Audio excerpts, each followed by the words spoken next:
अस्सलाम। आपसे पहले हमने जितना ही पढ़ा है उसकी नॉलेज को हम यूज़ करते हुए अब फंक्शंस के थ्रू हम एक कैलकुलेटर बनाएंगे जो बेसिकली नॉर्मल क्लासेस या यूनिवर्सिटीज़ में बनवाया जाता है। तो ये काफ़ी इजी मेथड है कि इतना मुश्किल नहीं होगा। तो मैं आपको रास्ता में मतलब जो भी मैं मतलब कि लाइन में लिखता जाऊँगा उसके साथ मैं बताता जाऊँगा कि ये मैंने क्यों लिखी है। तो ये बहुत ईजी होगा और इसको आपको मुझे उम्मीद है कि वो समझ आएगी। और ये हम सिर्फ फंक्शन में बनाएंगे, ठीक है। पूरा फंक्शन हम डिफाइन करेंगे और उसमें हम पूरा कैलकुलेटर बनाएंगे। तो इसमें कुछ भी मुश्किल नहीं होने वाला और साथ में कॉल भी कर लेंगे उस फंक्शन को, तो इसमें कुछ भी मुश्किल नहीं होने वाला, सब ईजी होगा। चलो ठीक है, करते हैं स्टार्ट। तो सबसे पहले हम एक फंक्शन बनाएंगे जिसका नाम हम लिख देंगे डिफाइन कैल, ठीक है। इस फंक्शन का नाम कैल क्यों रखा, क्योंकि हम इसे कैलकुलेटर बनाने वाले हैं। तो जो मर्जी आप रखना चाहें रख सकते हैं, लेकिन मैंने कैलकुलेटर के लिए कैल रख दिया इसको, ठीक है। अब हम क्योंकि हम बेसिक कैलकुलेटर बनाना चाहते हैं, हम आप मर्जी है जितने मर्जी वेरिएबल के साथ बनाना चाहें बना सकते हैं, लेकिन मैं अभी दो वेरिएबल के साथ जाऊँगा जो होंगे एक्स और वाई, ठीक है। हम इन वेरिएबल में अपना डेटा यानी दो वेरिएबल लेंगे यूज़र से, उसको ऐड कराएंगे, मल्टीप्लाई करेंगे, सब्सट्रैक्ट कराएंगे या डिवीजन कराएंगे, वो उसके मुताबिक होगा, ठीक है। अच्छा, तो हम अब ये ले लिया हमने यूज़र से। अब हम यूज़र से इंस्ट्रक्शंस लेंगे। इंस्ट्रक्शन का मतलब कि यूज़र क्या करना चाहता है इस डेटा के साथ। जब वो इंटर करेगा वेरिएबल्स तो उसके साथ वो क्या करना चाहता है, उसको प्लस करना चाहता है, उसको माइनस करना चाहता है, उसको डिवाइड करना चाहता है या उसको मॉडुलस निकालना चाहता है, ये जो कुछ करना चाहता है तो वो इस डेटा के थ्रू होगा, ठीक है। तो वो हम वो डेटा इनसे लेंगे, ठीक है। हम इसको नाम डेटा, वेरिएबल का नाम डेटा रख देते हैं। तो और हम इसका एक वेरिएबल इनपुट लेते हैं, ठीक है। तो हम इसके वेरिएबल के लिए हम इसके लिए लेंगे सिर्फ इंटीजर इनपुट, ठीक है। सॉरी, इंटीजर नहीं, बेसिक स्ट्रिंग इनपुट, क्योंकि हम अभी कुछ इंटीजर नहीं लेंगे, हम सिर्फ उसे डेटा लेने, ठीक है। हम आस्क करेंगे यूज़र को कि what do you want want to do, plus minus multiply, oh sorry, multiply या डिवाइड, ठीक है। क्या करना चाहता है, प्लीज़ इंटर वो फिर सैम्पल इंटर करेगा, ठीक है।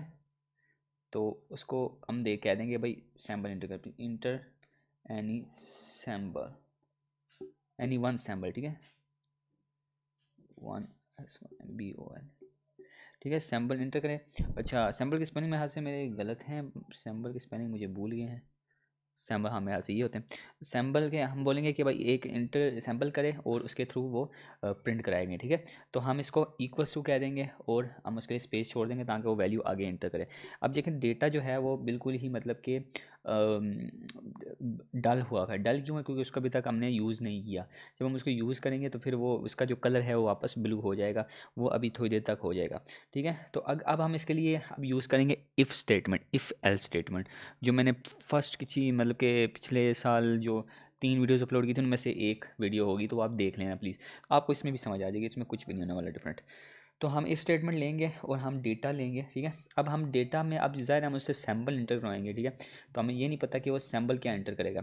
तो हम इससे सैम्पल इंटर कराने के लिए हम उससे पूछेंगे कि अगर क्या वो क्या इंटर कर रहा है, ठीक है। तो हम स्ट्रिंग को इक्वल करा देंगे सैम्पल के। तो स्ट्रिंग बेसिकली वो सैम्पल प्लस का हुआ तो क्या होगा आगे मैं बताता हूँ। तो बेसिकली मैं इसको ज़रा डॉट लोअर में भी कर दूँ, इसका फंक्शन लोअर में सेट कर दूँ, ताकि लोअर का मतलब होता है अल्फ़ाबेट को अगर हम लोअर फॉर्म में भी लिखें, ठीक है। तो वैसे तो ज़रूरत नहीं पड़ेगी कि हमने सैम्पल यूज़ करना है, लेकिन फिर भी मैं इमरजेंसी के तौर पे ले लेता हूँ, ठीक है। तो if data equals two plus, अगर वो प्लस इंटर करेगा डेटा, ये डेटा में क्यों इंटर करेगा, मतलब कि ये जो इनपुट है इसमें जब वो प्लस इंटर करेगा, जब हमसे पूछेंगे what do you want to do, आप क्या करना चाहते हैं, तो वो प्लस इंटर करेगा तो क्या होगा, ठीक है। तो क्या होगा फिर हम आप बताते हैं उसको क्या होगा। तो क्या करेंगे कि जो रिज़ल्ट होगा SULT, यानी रिजल्ट का वेरिएबल हम यूज़ कर रहे हैं ए को एक्स और वाई को प्लस कराने के लिए, ठीक है। तो वेरिएबल प्लस होंगे, वो आपको पता होगा क्यों होंगे, ठीक है। तो सॉरी, तो अब हम रिटर्न भी कर लेंगे। रिटर्न इसलिए करेंगे जब हमने रिजल्ट का आंसर मतलब रिजल्ट में हमने वेरिएबल लेना है, मतलब कि आंसर लेना है, जब हम उसे कुछ हासिल करना चाहते हैं तो हम रिटर्न यूज़ करते हैं, ठीक है। तो रिजल्ट अगर हम इस रिटर्न यूज़ नहीं करेंगे तो हमें वैल्यू नहीं मिलेगी, ठीक है, हमें आंसर नहीं मिलेगा। तो आंसर लेने के लिए हमें रिटर्न यूज़ करना पड़ेगा रिजल्ट के थ्रू। तो अब हमने इससे वेरिएबल एक काम इससे निकलवा लिया कि अगर वो प्लस इंटर करेगा तो वो दोनों को प्लस कर देगा, एक्स और वाई को, ठीक है। तो अब हमने अगर यूज़र माइनस इंटर करते तो क्या होगा, उसके लिए भी हम कंडीशन यूज़ करेंगे। उसके लिए हम यूज़ करेंगे एलिफ कंडीशन, ठीक है। एलिफ यानी एल्स इफ, बेसिकली अगर इफ़ का कंडीशन होती है अगर कंडीशन, अगर ये हुआ तो एल्स इफ जब यूज़ होता है ना तो वो कहते हैं कि नहीं तो ये होगा, ठीक है। अगर वो ना हुआ तो ये होगा, ठीक है। एल्स होता है कि नहीं तो ये होगा, ठीक है। अगर वो ना हुआ नहीं तो ये हो जाएगा, ये ना हुआ तो वो हो जाएगा, ये इस तरह ये कंडीशन चलती रहती है। और एल्स तब ये लगता है जब एंड यूज़, हम एंड पे काम करते हैं, ठीक है, यानी जब हम एंड कंडीशन यूज़ करने वाले होते हैं कि भाई अगर कुछ भी ना हुआ तो ये हो जाएगा, ठीक है। तो अभी एलएफ यूज़ करते हैं। एलएफ में हम ये करते हैं कि डेटा अगर इक्वल हुआ माइनस के, ठीक है, माइनस के इक्वल हुआ, अगर उसने डेटा माइनस माइनस डाल दिया, ठीक है, तो क्या होगा। तो हम यूज़ करेंगे, अब मैं इसको यहाँ से कॉपी पेस्ट करता हूँ, बार बार मेरे से लिखा नहीं जाने वाला, ये बार बार लिखते लिखते बहुत टाइम लग जाएगा। तो हम इसको माइनस में कर देते हैं, ठीक है। तो अब मैं इसी तरह मैं एलिफ लगाता जाऊँगा, तो आपको तो पता चल गया कि मैंने क्यों लगाया, ठीक है। अगर अब जब वो चेक करेगा कि माइनस भी इंटर ना किया तो फिर क्या होगा, फिर ये होगा माइनस और मल्टीप्लिकेशन होगा, ठीक है। तो मल्टीप्लिकेशन होगा, फिर हम ये इंटर कर देंगे और इसको हम देखें, पाइथन में आपने इंडेंटेशन का बहुत ज़्यादा ख्याल रखना है, ठीक है।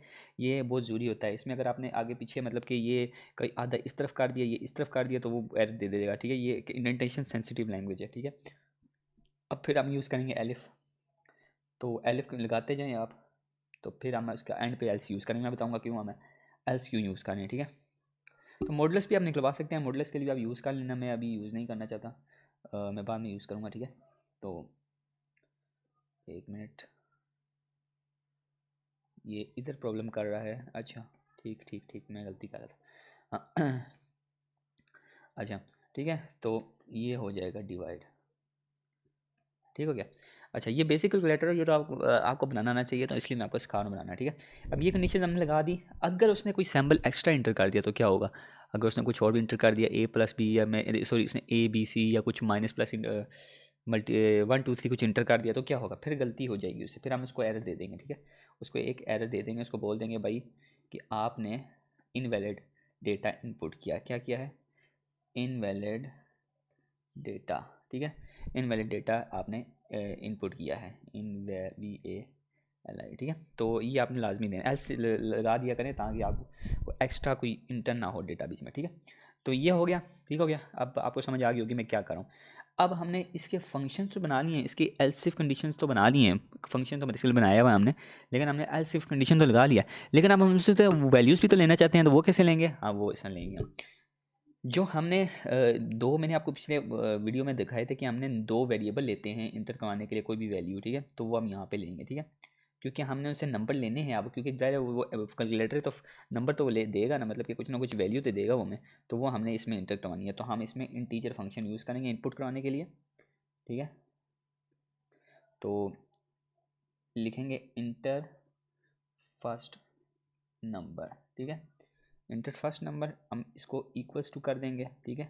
समझ आ रही होगी मुझे उम्मीद है आपको, इंट, ठीक है, integer input inter second number, ठीक है, इसको इक्वल कर दिया, ठीक हो गया। अच्छा हमने इनसे दो वेरिएबल तो ले लिए, अब इसको हमने अब इसके लिए फंक्शन कॉल कराएंगे तभी तो ये काम करेगा, ऐसे तो काम नहीं करने वाले। ये वेरिएबल नंबर लेके हम कहाँ जाएंगे, तो हम इनको सेट करना पड़ेगा ना उस फंक्शन में, फंक्शन की कॉल में सेट करना पड़ेगा इसको। तो हम फंक्शन की कॉल सेट करते हैं, फंक्शन बनाते हैं जिसकी हम कॉल करेंगे, बेसिकली फंक्शन बना लिया, अब इसकी कॉल करेंगे। तो कॉल कैसे करेंगे, हम कैलकुलेटर को सीधा नाम लिख देंगे, कॉल के लिए आपने सिर्फ उसका नाम ही लिखना होता है, उसमें डिफाइन टू कुछ भी नहीं लिखना होता, ठीक है। तो ये लिखेंगे और इसके बाद हम लिखेंगे num1 और num2, ठीक हो गया। ये अब इसके अंदर चले गए हैं, अब ये जो num1 और num2 है, ये num1 x में चला गया, num2 y में चला गया, ठीक है। जब भी फंक्शन की कॉल में num1 num2 इंटर होंगे और हम उसे सैम्बल देंगे, इनमें सैम्बल सैम्बल का जब हम यूज़ करेंगे ना, तो वो यहाँ से फंक्शन पकड़ेगा, ठीक है, यहाँ से कंडीशंस पकड़ेगा। प्लस देंगे तो ये वाली कंडीशन हो जाएगी, माइनस देंगे तो ये कंडीशन हो जाएगी, ये जो भी हम बाकी जो करेंगे वो ये वाली कंडीशन यूज़ करेंगे सारे, ठीक है। तो बेसिकली नंबर की कंडीशन यहाँ पे जाएगी, और जो वैल्यूज़ की कंडीशन है, जो वेरिएबल्स की कंडीशन है, छोटे छोटे जो हमने इंटीजर दिए हैं इनके, सॉरी सैम्बल्स दिए हैं, वो कंडीशन इधर जाएंगे, ठीक है। समझ आ रही होगी मुझे, आपको लगता है। तो अब हमने इसको कॉल तो कर दिया, लेकिन हम इसको हम प्रिंट भी तो करना चाहते हैं, क्योंकि हम इससे नंबर मांगेंगे भी तो सही, तो हम इसको एक वैल्यू वेरिएबल देंगे।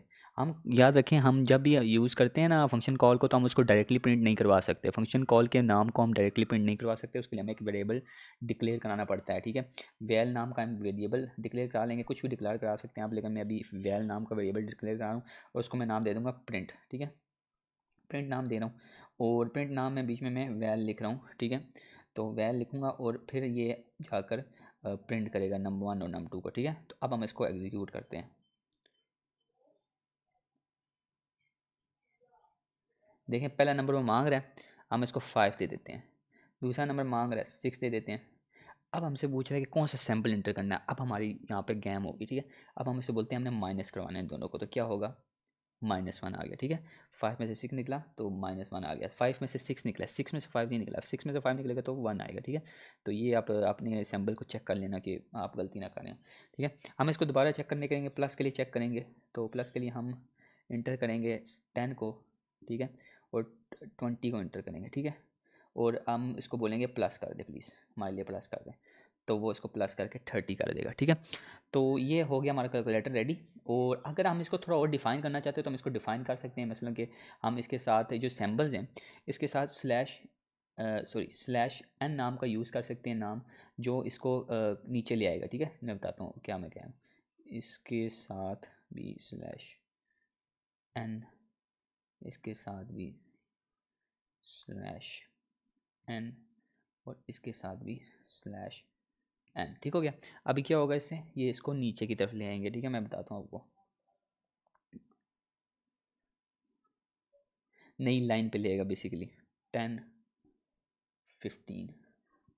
अब देख रहे हैं आप, तो ये इसको नीचे, ये काम में गलती से मेरे से आ गई, ये आपको पीछे इसके मतलब इसकी साइड पे एंटर करना होगा, ठीक है। तो ये ठीक हो जाएगा, उसमें कोई प्रॉब्लम नहीं है। तो कामाज इस तरह आ गया गलती से, ये कामाज आप हटा भी सकते हैं, अभी मैं हटा देता हूँ आपको, इसमें कोई प्रॉब्लम नहीं है। तो ये हमें सैम्बल आ गया और ये हमारे यहाँ पे आ गया कि भाई हम अब इसको हम डिवीजन करवाएंगे। तो ये आ गई इसकी वैल्यू। तो ये समझ आपको उम्मीद है कि समझ आ गई होगी। आपको ये भी कैमरा की प्रॉब्लम आई थी तो आप यहाँ से कॉमे हटा देंगे और फिर वो फिक्स हो जाएगा, ठीक है। इसमें कोई नई बात नहीं है, ठीक है। मतलब कि ये आपको समझ आ जानी चाहिए इस वक्त तक। इसको मैं एंटर करता हूँ num10 और num30, ठीक है। ये ठीक हो गया। अच्छा, तो मुझे उम्मीद है कि आपको वीडियो पसंद आई होगी, कुछ समझ भी आई होगी। तो प्लीज़ लाइक करें, शेयर करें, ये मेरे लिए बहुत मैटर करता है क्योंकि मैं वीडियोस बनाता हूँ तो मुझे कुछ मतलब कि 10 व्यूज़ भी आ जाए बड़ी बात हो जाती है मेरे लिए। तो प्लीज़ वीडियो को लाइक करें, शेयर करें और सब्सक्राइब भी करें, तो ताकि मुझे आगे थोड़ी मोटिवेशन मिलती है। मैं वीडियो अपलोड करता रहूँ पाइथन के ऊपर, और इंशाल्लाह हम ऊप तक पूरा पढ़ेंगे पाइथन का, और कुछ फ्रेमवर्क भी देखेंगे अगर हम टाइम मिला मुझे तो फ्रेमवर्क भी कोई करने की कोशिश करेंगे। खैर हमें तकरीबन आपको इंशाल्लाह और कहीं ना कहीं नहीं तो पाइथन को ऊप तक आपको लाजमी लेके जाऊंगा, ऊप कंप्लीट करवाऊंगा, और बाकी फाइल हैंडलिंग वगैरह भी करवा दूंगा। तो बाकी यह है कि आगे मैं दूसरे टेस्टिंग की वीडियोस भी लाऊंगा। प्लीज़ लाइक करें, शेयर करें, सब्सक्राइब करें ताकि आप कोई भी चीज़ मिस ना करें। Thank you.